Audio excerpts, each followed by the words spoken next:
Hi, I felt moved to do a video again today. However, I never remember how to use any of my video equipment because I do them so rarely. So I wanted to do it outside and the lighting's kind of weird, but I'm gonna wing it. And anyway, I wanted to write about something that just keeps on coming up over and over and over again in mental health circles online and everywhere probably, but online it's always a little more intense because people can mingle and club each other over the heads with their perspectives. And basically, this has become something I've been thinking about a lot lately again because I'm partnering with a couple people, but specifically one person brings up a lot of this conflict within me. We're partnering to do something called a collective community, internet-based community called Mad Spiritual. And my partner, Chris, is colleague Chris, has a different take on how he interprets systems. Not so much in essence. In essence, we agree completely. That's what makes us be able to work together so well. But the way we articulate and the audiences we speak to are different. And so coming together with our different articulations of our understandings of both of our experience and the psychiatric establishment and the politics and whatnot surrounding them, the words seem to conflict. But the reason Chris and I became friends and can work together so closely is because we started talking to each other and we could feel past the words. And we both have understandings of our experience that are pretty nuanced. I irritate people who are decidedly against the biomedical model all the time, because even though I certainly was harmed and don't ever want to be in the presence of a medical team that uses the biomedical model in any guise, because it harms me and it harms people like me, and I've been advocating for those of us who've been harmed. But as someone who worked professionally in the system for about 15 years in the system, and since then I've been working with folks remotely, mostly through the internet, thousands of us who've been harmed. But also I interact with people with all different perspectives. And I guess because I was drugged for so long, I took drugs for 20 years, plus or minus a few years, if you include coming off. And there were periods of time where I had no options. It's not that I didn't want them, because I did. I looked for them, and it was at a time that there were even fewer options than there are now, because now we can become educated a lot more easily with the internet, know that there are other ways of going about handling crises that get labeled by psychiatry. So, you know, I did my darndest. I talked to people of the time that were supposedly quite well regarded in terms of viewing the crisis I had gone through in a different way, including Stan Groff, who blew me off as a bipolar person. So even he at that time, I can't speak for him today, but at that time he didn't want to talk to me. We spoke really excitedly for about 5 minutes on the phone. And then when I told him I'd been labeled and hospitalized, he couldn't get off fast enough, which is really strange because he met his wife in the hospital and she was having a spiritual emergency. But, you know, I know that when I was a professional, I also was ingrained with belief systems that made me hesitate to trust the people in front of me. That's how mental health professionals are actually trained.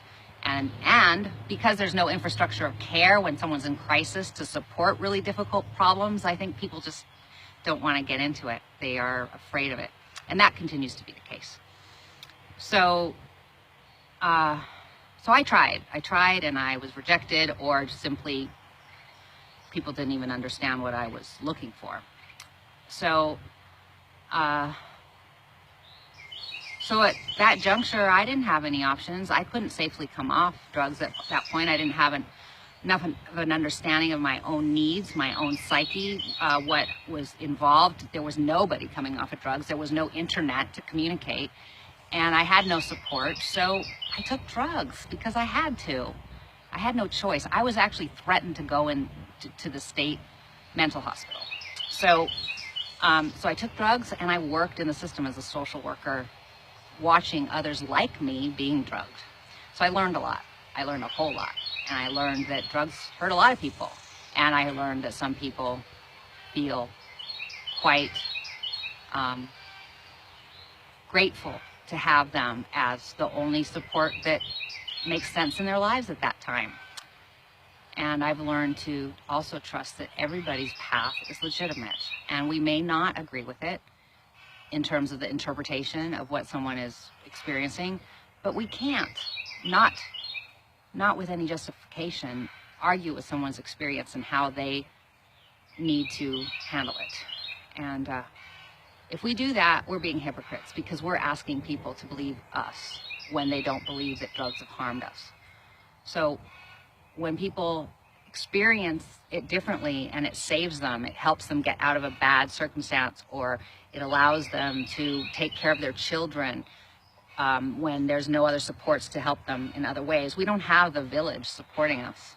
So unfortunately, toxic substances, and I don't think anybody thinks medication is a great thing. They think that's what the only thing they've got going, and they're grateful sometimes that that's helped them. And that's legitimate. And I can't possibly judge people who are currently taking medications, because I was on them for 15 years. And if I judged those folks, I would be self-hating, and I'm not self-hating. I know that I did what I had to do given the context of my life at that time. And I did exactly what I needed to do. And when I was ready and had the resources, inner and outer resources, I came off the drugs. And I happen to have been harmed gravely by the process of withdrawal, and a lot of us are, and that's why I do the work that I do. I want to keep us safe, and I want everyone to know that this is a risk when they choose to take drugs. But clearly, not everybody ends up like this. Some people go on and off and feel okay, and both realities are true. And it doesn't matter if we want to interpret their experience differently or not. It's their right to interpret their experience as they want and as they need at that juncture. One of the things that can help us empower ourselves is knowing that we can change our narrative anytime, but to impose a change of narrative on someone else is a violence, just as we felt violated and continue to often feel violated when people want to tell us that we haven't been harmed by drugs when we know that we have. So life is complex. There's no absolute truth. And in fact, truth is often dwelling in the land of paradox. And in the land of paradox, two conflicting realities can both be true at the same time. And I don't have any problem seeing that all the time in my life, everywhere. And it makes life easier. It allows me not to blame people so much. It allows me not to blame myself so much. It's a much easier way to go through life. But it's also clearly not something that's easy for a lot of us to grasp when we're in pain, when we've been harmed. And don't get me wrong, I will still come out and battle for us in ways, and I get triggered and upset just like everybody else when I'm told that my experience is wrong. But if someone can hold my experience and my interpretation of my experience, then I'll hold theirs. And so Chris and I, who are leading Mad Spiritual and have different interpretations in terms of how we articulate our experience, we're in complete accordance, because first of all, both our articulations are pretty nuanced, and we kind of walk a weird line of embracing everything all the time anyway, but we come from slightly different perspective. Anyway, we want to bring together others who want to practice, because we're practicing this. It's not like we've got it down pat. It's hard sometimes, challenging to accept other people's experience when it feels threatening to ours. So we're bringing people together, hopefully, to practice this together, so that we might come together and embrace one another's diverse experiences, true embracing of diversity within those who've been labeled with psychiatric labels, or in this instance, it's mad spiritual, in that folks who experience altered states, whether they've been called psychosis or simply people have access to that naturally and were never labeled. I have friends like that who were never psychiatrized, or people who've taken entheogens, hallucinogens, and explored those areas of the psyche through those means. It's all similar stuff. We all have potential access to those areas of the psyche, and some of us fall into it by accident. Other people develop practices to go into it, and some of us just come in and out of it all the time naturally, and it's can be seen when understood through a spiritual lens as capacity and even a gift sometimes. And I think that a lot of us are unrecognized shaman, because here in modern times, when we were 12 years old, there's nobody to recognize us. So we're kind of winging it and learning how to handle these capacities together on our own. And some of us may choose to use medications at certain junctures, and other of us may not ever use them, and some of us may use them briefly and learn how to come off. And it really doesn't matter, because we're all different. We have different needs in the context of our lives, require different responses given the limitations, huge limitations in support for any of us. So we're just hoping that we can all find it in our hearts to support one another regardless of the stance we take. And one of the things I want to also point to is, the biomedical model in psychiatry. The reason those of us who've been harmed have a problem with it is because we were harmed with that being an excuse to harm us, with drugs that have nothing to do with our bodies, that have not been tested to do what they don't even know what these drugs do. I mean, this is pretty much indisputable.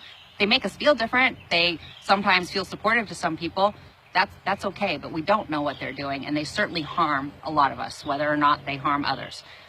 They harm a whole lot of us, and it looks like, even people who find them beneficial end up with metabolic syndrome and all sorts of really grave problems. So this is indisputable, but there are pros and cons, and everyone has a right to come to those conclusions themselves, which is why informed consent and knowing that the drugs are potentially harmful is really important when we make these decisions.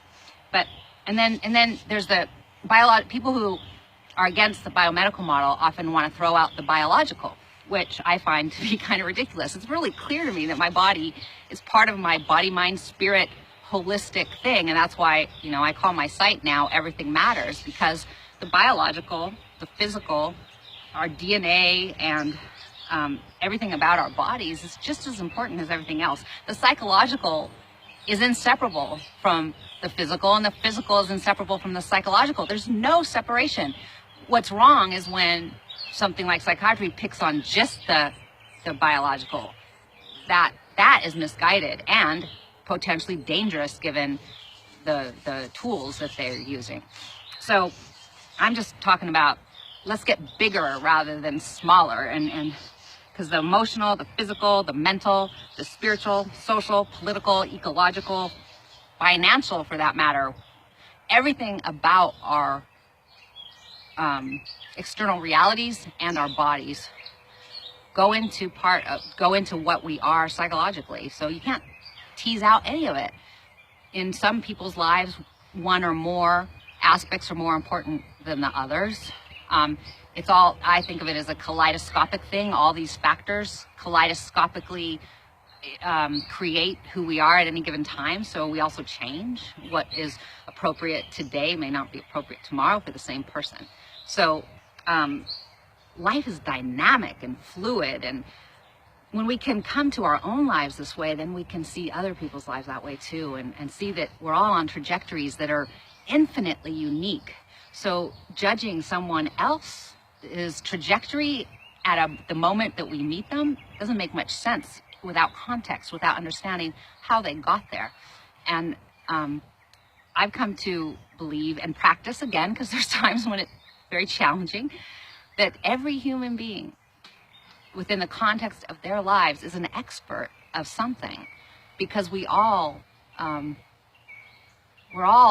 intelligent, sentient beings experiencing everything around us. And when we start to pay attention, we not only learn a lot from our own experience, but we see that everybody's doing that, whether they're conscious or not. I mean, everyone has different levels of consciousness and awareness because, you know, we're on a trippy planet with having a trippy life. Nobody really knows what's going on.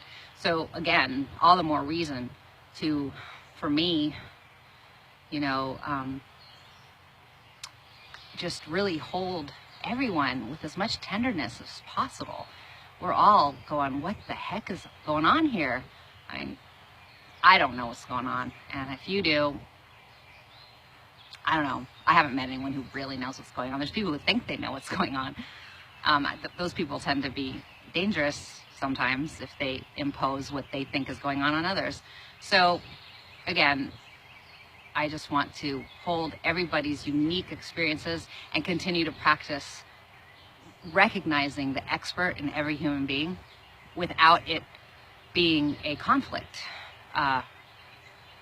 And we can start doing that. If others want to impose their views on us, we can't do much about it except get out of the way if and when we're able. And sometimes we're not, and that's why I do the work that I do, to help people find ways to get where they need to be and get where they are safe so that they can heal and start being able to hold a bigger view. Because when we're threatened and hurt and suffering and oppressed, it's very difficult to do anything but survive. And that's legitimate too. We have to survive in order to get anywhere, to understand bigger things. You know, some of us are privileged enough. I'm very privileged to have a safe home and someone who's been able to largely take care of me when I haven't been able to take care of myself. And yeah, so I don't minimize that. Okay, thanks. And I'll put some links below the video. So if you want to learn more about what I'm doing and what Chris and I are doing, Chris and Ian and I are starting Mad Spiritual. There'll be a link where you can sign up for emails. I'm outside, there's a mosquito. Anyway, you can sign up for emails. And thank you. Goodbye.